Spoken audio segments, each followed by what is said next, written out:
3 videoaulas sobre tecido conjuntivo. Elas estão divididas só para ficarem curtas, tá certo? Vocês já viram as moléculas da matriz extracelular com a professora Carolina na Biocell? Agora a gente vai ver na Histo, então, a constituição em termos de matriz extracelular e em termos de células do tecido conjuntivo. Bom, em termos de origem embrionária, ele é derivado do mesênquima, então uma origem mesenquimal, ou seja, derivado dessas células que se diferenciam, como a gente está vendo aqui, ó. Aqui a gente tem uma célula mesenquimal indiferenciada, núcleo e citoplasma com algumas organelas. Quando ela se diferencia e vai constituir, então, uma célula madura, um fibroblasto, que é uma célula produtora de colágeno, continua sendo uma célula alongada, mas com um retículo endoplasmático rugoso e um aparelho de Golgi bem desenvolvidos, e ainda que acumula moléculas de tropocolágeno no seu interior. O tecido conjuntivo é responsável pelo estabelecimento e manutenção da forma do corpo. É considerado um tecido de conexão devido ao fato de que ele possui uma grande quantidade de moléculas da matriz extracelular. Essas moléculas, então, elas têm sítio de ligação para as células e para as fibras, estabelecendo, então, uma ponte de ligação entre as fibras, as moléculas da substância fundamental amorfa, com as fibras em relação às células. É um tecido também que funciona como uma reserva de fator de crescimento e é um meio de trocas de nutrientes e catabólitos. A gente vai ver de uma forma didaticamente dividida o que? As células que constituem o tecido conjuntivo, a constituição da substância fundamental amorfa e as fibras que constituem o tecido conjuntivo. As células, elas são divididas em dois grandes grupos. As células que são chamadas de residentes, ou seja, aquelas células que residem no tecido conjuntivo, são derivadas do mesênquima, com exceção dos macrófagos, e as células que são consideradas como transitórias, ou seja, elas não são originadas propriamente ditas do tecido conjuntivo. Por quê? Porque são células sanguíneas, são os leucócitos. Esses leucócitos, eles podem sair dos vasos sanguíneos e temporariamente habitar o tecido conjuntivo. Por isso que são chamadas então de células transitórias. A substância fundamental amorfa, ela é formada por glicosaminoglicanas, proteoglicanas, glicoproteínas, todas elas associadas então a moléculas de água, uma grande quantidade de água associada. É chamada de substância fundamental amorfa porque ela não tem forma e, na verdade, é uma substância que a gente não enxerga na microscopia óptica, porque ela é essencialmente molecular. Essas moléculas, algumas delas são visíveis em grandes aumentos através da microscopia eletrônica de transmissão. E as fibras, que são divididas em três grandes grupos: fibras colágenas, fibras elásticas e fibras reticulares. Vamos começar pelas células do tecido conjuntivo e vamos começar pela célula mais abundante do tecido conjuntivo, que são os fibroblastos. Ela é uma célula alongada, como a gente está vendo aqui, ó. Ela possui uma grande quantidade de projeções citoplasmáticas e um núcleo claro. Por quê? O núcleo claro significa que ela vai ter mais eucromatina do que heterocromatina, porque é uma célula produtora de colágeno. Além de produzir colágeno, produz elastina e moléculas da substância fundamental amorfa, como glicoproteínas, proteoglicanas e glicosaminoglicanas. Além de produzir também fatores de crescimento que são acumulados no tecido conjuntivo. Esses fibroblastos, eles são células que modulam sua capacidade metabólica e, portanto, vão alterar sua morfologia conforme sua capacidade metabólica. Quando eles se tornam velhos no tecido conjuntivo, eles deixam de se chamar fibroblastos e passam a se chamar fibrócitos. São células envelhecidas, são células quiescentes. Esses fibrócitos, eles apresentam uma redução das organelas intracitoplasmáticas. Por quê? Porque são células que não têm mais a intensa capacidade de produção de colágeno. Aqui a gente tem duas imagens de microscopia óptica ilustrando então fibroblastos em meio ao tecido conjuntivo. Essas fibras coradas em cor de rosa, em geral, são fibras de colágeno. Então aqui, ó, fibras de colágeno e núcleos de fibroblastos.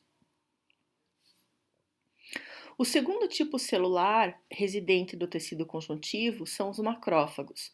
Os macrófagos, eles fazem parte do que a gente chama de sistema mononuclear fagocítico. São células que apresentam uma morfologia variável e um núcleo em formato de rim ou formato de feijão, que é chamado de núcleo reiniforme.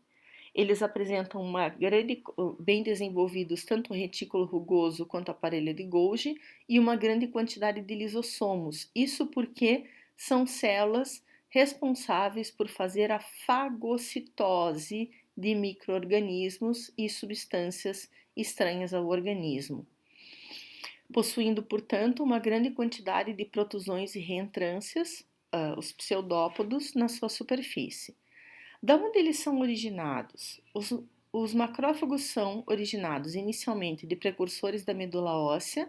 Esses precursores da medula óssea se diferenciam, dando origem a monócitos sanguíneos, e quando os monócitos saem do sangue através de um mecanismo de diapedese, quando eles passam entre as células endoteliais e eles atingem o tecido conjuntivo, eles se diferenciam então em macrófagos residentes do tecido. Aqui a gente tem três imagens, ilustrando então aqui, ó. Aqui a gente tem fibras de colágeno, aqui macrófago, aqui outro macrófago. Nessa outra imagem que a gente tem aqui em cima, nós temos macrófagos que fagocitaram substâncias e essas substâncias estão imunomarcadas. E aqui, quando a gente tem a fusão de vários macrófagos para fagocitar um corpo estranho que seja muito grande, eles dão origem a essas células aqui que são chamadas de células gigantes de corpo estranho. Isso são células gigantes, fusão de vários macrófagos, portanto, multinucleadas, como a gente está vendo aqui. Nesse caso aqui, essas células gigantes se formaram para fagocitar essas estruturas branquinhas que a gente está vendo aqui, ó, que são pedacinhos de fios de sutura. Mais imagens de microscopia eletrônica, essas duas de microscopia eletrônica de varredura coloridas no computador, mostrando os vários pseudópodos aqui, ó, capturando então bactérias. Aqui também uma protusão do macrófago para fagocitar também corpos estranhos. E aqui em microscopia óptica, macrófagos, através de uma técnica específica que colore de forma diferentemente as suas vesículas no seu interior, três macrófagos. O terceiro tipo celular residente do tecido conjuntivo são os mastócitos. Os mastócitos, eles são muito abundantes na derme, no trato digestório e no trato respiratório. São células grandes, globosas, apresentam um núcleo pequeno, esférico e localizado no centro da célula, mas que é de difícil observação. Isso porque o citoplasma dessas células tem uma grande quantidade de grânulos que ficam intensamente corados, principalmente quando a gente faz uma coloração chamada de azul de toluidina. Esses grânulos, eles são ditos como grânulos metacromáticos. A propriedade de metacromasia, talvez a professora Carolina já tenha mencionado para vocês, é uma propriedade que uma organela ou uma estrutura tem de que, quando corada, ela altera a cor principal do corante. Então, o que vai acontecer? Quando a gente cora com azul de toluidina, em vez dos grânulos ficarem azuis, o que é esperado, como todas as outras organelas das células, esses grânulos vão ficar violeta. Então, essa é a propriedade de metacromasia. São células que estocam mediadores químicos responsáveis pela resposta inflamatória, como histamina, glicosaminoglicanas e heparina. Dentre as glicosaminoglicanas, existe uma diferença. Mastócitos do tecido conjuntivo, da pele, da cavidade peritoneal estocam a heparina, enquanto que mastócitos de mucosa intestinal e dos pulmões estocam o condroitin sulfato. Eles estão presentes em grande quantidade em reações alérgicas e em infecções parasitárias. Aqui nós temos uma microscopia óptica, essa imagem é do Junqueira, mostrando aqui uma célula muscular, um capilar sanguíneo e aqui, ó, 3, 4, 5, 6 mastócitos com uma grande quantidade de grânulos intracitoplasmáticos.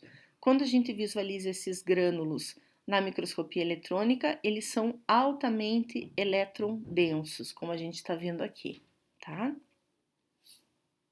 Aqui, mais um mastócito do lado de um vaso sanguíneo no tecido conjuntivo e aqui outro mastócito em microscopia eletrônica de transmissão, mostrando então o seu núcleo e aqui os grânulos intracitoplasmáticos e algumas protusões e reentrâncias do seu citoplasma indicados pelas setas.